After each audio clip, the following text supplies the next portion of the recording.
Assalamualaikum warahmatullahi wabarakatuh.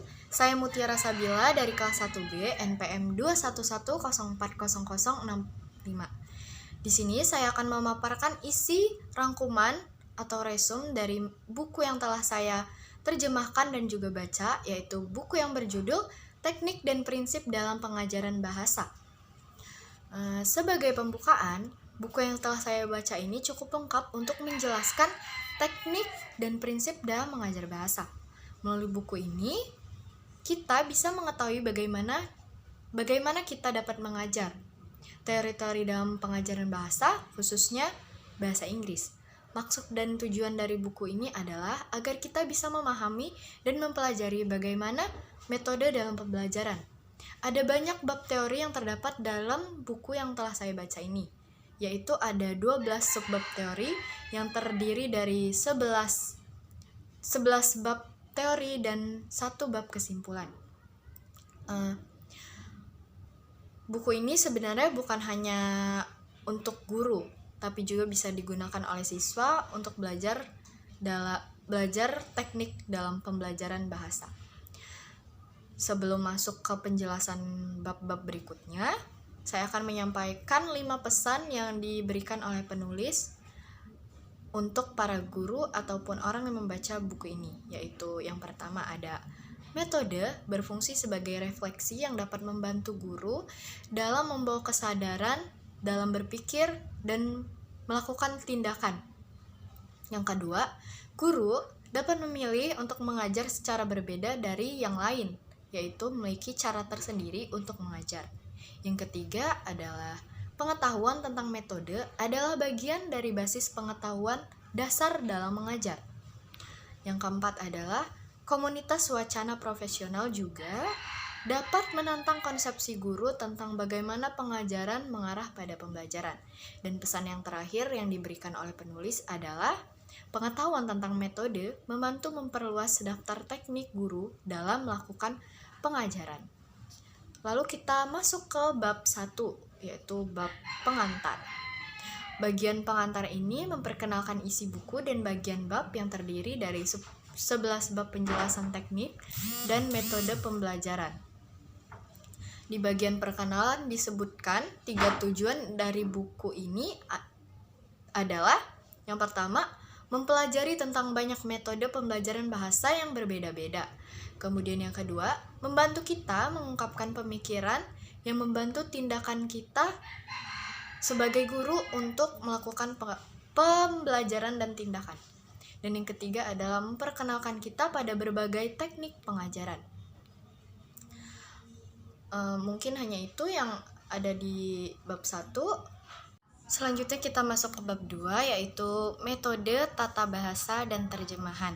Metode tata bahasa dan terjemahan itu merupakan salah satu metode yang digunakan pada awal abad ke-20, yaitu metode untuk mengajar bahasa-bahasa klasik.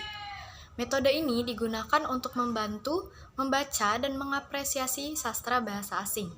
Melalui metode ini, siswa diharapkan menjadi terbiasa dengan tata bahasa dari penutur asli mereka, serta membantu mereka berbicara dan menulis bahasa asli mereka dengan lebih baik.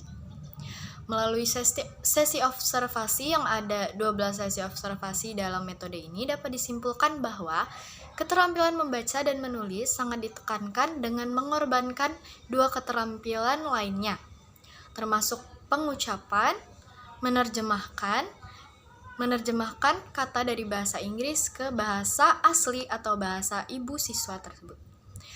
Penyajian aturan tata bahasa dengan contoh dan mengharuskan siswa untuk menerapkan aturan ke situasi lain setelah mereka menjadi akrab dengan aturan dan koreksi segera kesalahan siswa adalah prinsip utama dari metode ini.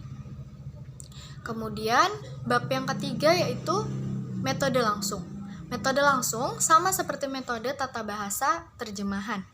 Metode ini diharapkan dapat disampaikan secara langsung dalam bahasa target melalui penggunaan demonstrasi dan alat bantu visual.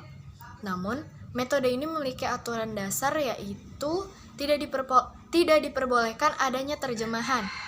Tujuan dari pengajaran Tujuan pengajaran metode ini adalah belajar bagaimana menggunakan bahasa asing untuk berkomunikasi sehari-hari. Dalam metode ini, kesempatan diberikan kepada siswa untuk menggunakan bahasa dalam konteks nyata. Mereka diberikan kesempatan yang luas untuk mempelajari geografi dan sikap budaya dengan bantuan realitas gambar. Guru menghindari adanya terjemahan atau penjelasan dan tata bahasa disajikan sebagai contoh dan diterapkan secara langsung. Selain itu, guru juga mencoba untuk membuat siswa mengoreksi diri sebanyak mungkin. Kosakata lebih ditekankan dalam metode ini. Latihan percakapan, menggambar peta, mengisi bagian yang kosong, dikte, dan menulis paragraf adalah beberapa teknik penting yang digunakan dalam metode ini. Mungkin itu yang ada dalam 2 dan 3. Lanjut kita ke bab 4. Kemudian kita lanjut ke bab 4, yaitu metode audiolingual. Metode audiolingual ini sama seperti metode langsung yang menerapkan pendekatan berbasis lisan. Metode audiolingual melatih siswa dalam menggunakan pola kalimat gramatikal. Metode ini tidak seperti metode langsung yang memiliki dasar teoritis yang kuat dalam linguistik dan psikologi. Metode ini menggunakan berbagai jenis latihan, seperti latihan pengulangan, latihan membangun ke belakang, latihan rantai, latihan pergantian satu slot, dan banyak slot. Latihan transformasi, latihan tanya jawab, dan menyelesaikan dialog. Prinsip-prinsip yang digunakan dalam metode audiolingual ini, yaitu pembelajaran bahasa adalah proses pembentukan kebiasaan. Oleh karena itu, guru memberikan model yang baik untuk ditiru oleh siswa. Untuk tujuan ini, guru berusaha membantu siswa untuk menghindari kesalahan. Dan ketika siswa melakukan kesalahan tersebut akan segera dikoreksi dan diperbaiki oleh guru. Dalam metode ini, siswa mempelajari pola struktural terlebih dahulu, baru mempelajari kosakata setelahnya. Setelah itu, metode kelima, yaitu metode diam. Salah satu prinsip dasar dalam metode ini adalah membangun suatu yang diketahui siswa dan membantu untuk pindah ke yang belum pernah diketahui oleh siswa. Dalam metode ini, keheningan adalah alat yang digunakan untuk mendorong pergerakan dan otonomi para pelajar. Pada kenyataannya, metode diam bukanlah metode yang menuntut untuk terus diam. Dalam metode ini, siswa lebih ditekankan untuk lebih aktif di dalam kelas. Guru berbicara hanya jika diperlukan saja. Siswa saling membantu satu sama lain dalam belajar. Mereka belajar secara mandiri. Guru tetap diam dan hal itu membantu siswa secara kooperatif. Beberapa teknik yang digunakan dalam metode ini diantaranya adalah bagan warna suara, bagan video, keheningan guru, koreksi oleh rekan-rekan, gerakan yang mendorong koreksi diri siswa, dan bagan kata. Dalam metode ini, meskipun orang belajar bahasa melalui metode audiolingual, satu masalah dengan itu adalah ketidakmampuan siswa untuk mentransfer kebiasaan yang telah mereka kuasai di kelas dengan penggunaan komunikatif. Kemudian lanjut ke bab 6. Metode yang digunakan di bab 6 adalah desugestopedia. Metode desugestopedia ini adalah metode yang pertama kali dikemukakan oleh Georgi Lozanov. Metode ini menunjukkan rasa hormat terhadap perasaan siswa. Penulis, yaitu Lars Freeman, menunjukkan bahwa pendekatan tersebut berkaitan dengan hambatan psikologis yang dibuat siswa ketika mereka belajar bahasa asing. Dan pendekatan ini bekerja dengan menggambarkan keterbatasan mereka kepada siswa. Di bagian pengalaman, saya sebagai pembaca menyaksikan kelas yang sangat berbeda dari yang ditemui oleh guru, yaitu meminta siswa untuk memilih identitas mereka sendiri dengan nama bahasa Inggris yang menyenangkan dan mengurangi kecemasan para siswa. Pendekatan ini memotivasi siswa untuk menurunkan kecemasan mereka dan berinteraksi satu sama lain dengan cara yang ceria dan juga menarik. Dalam metode ini, guru menggunakan lagu, fantasi, dramatisasi, terjemahan, dan koreksi lembut ketika siswa-siswa melakukan kesalahan. Unsur penting dalam pendekatan desugestopedia ini adalah peran guru di dalam kelas. Karena sikap dan kelembutan guru dalam menangani kesalahan siswa, ia mendapatkan kepercayaan dan rasa hormat dari para siswa. Dengan adanya metode desugestopedia ini, guru diharapkan dapat mempercepat proses belajar menggunakan bahasa asing untuk komunikasi sehari-hari. Desugestopedia juga dilakukan di ruang kelas yang cerah, ceria. Dalam metode ini, guru-guru disarankan untuk memasang poster, menampilkan informasi bahasa dengan teknik yang menarik. Lalu kita lanjut ke bab 7. Bab 7 itu metode pembelajaran bahasa komunitas. Dalam metode ini, penulis menunjukkan elemen kunci dari pendekatan ini, yaitu setiap situasi belajar mengancam siswa. Untuk membantu siswa mengatasinya, pendekatan ini menganjurkan agar guru menjadi konselor bahasa. Penulis mengatakan bahwa konselor bahasa tidak dapat berperilaku seperti psikolog, tetapi sebagai seseorang yang memahami perjuangan yang akan dilalui oleh siswa dalam belajar bahasa asing. Prinsip-prinsip yang mendasari pendekatan ini adalah menjaga siswa agar mendapat informasi tentang aktivitas yang akan mereka lakukan ketika mempelajari bahasa. Metode ini menerapkan prinsip bahwa kesalahan perlu dikoreksi dengan cara baik agar tidak mengancam.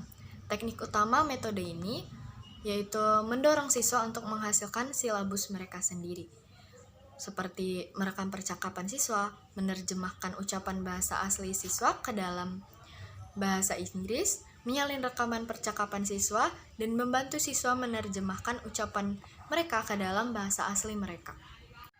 Selanjutnya adalah bab ke-8. Bab ke-8 ini mengenai metode respon fisik total.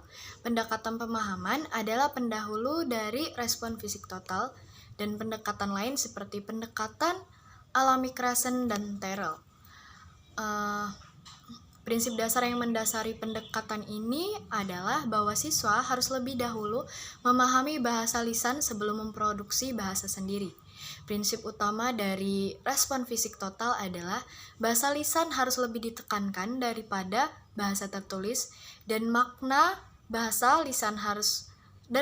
bahasanya seringkali dapat disampaikan dengan tindakan. Oleh karena itu, perintah dan instruksi digunakan untuk mengarahkan perilaku siswa di kelas. Kemudian, adapun kesalahan-kesalahan siswa dalam metode ini, guru hanya mengabaikan yang kecil dan mengoreksi yang besar. Bab 8 hanya itu. Kemudian kita lanjut ke bab 9, yaitu pengajaran bahasa komunikatif.